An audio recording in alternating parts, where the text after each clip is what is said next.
Welcome to Chillin' 101. We hope this video helps. In this video, I will explain how to play Dark Souls 3 on piano. First, begin by immersing yourself in the game's rich musical landscape.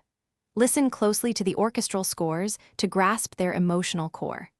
Next, select an arrangement that matches your current piano proficiency, perhaps a simplified version to start.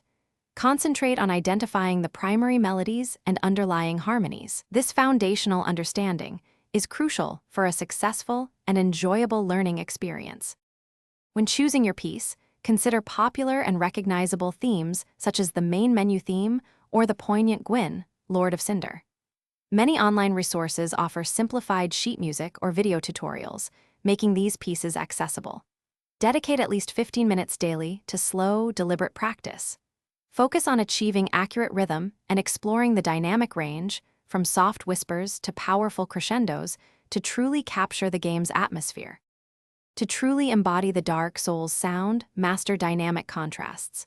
Shift from quiet, introspective passages to sudden, powerful bursts of sound, mirroring the game's challenges.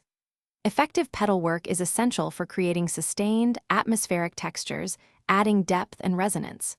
Pay close attention to articulation, ensuring each note is played with intention, whether legato for flowing melodies or staccato for sharp, impactful moments. These techniques will elevate your performance. As you progress, feel free to experiment with your own interpretations of the melodies, adding a personal touch to the music.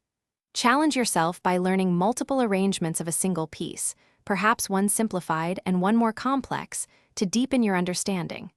Remember, the most important aspect is to enjoy the journey of bringing the epic and emotional world of Dark Souls to life through your piano playing. Have fun with it. Thanks for watching. Consider subscribing if we helped you.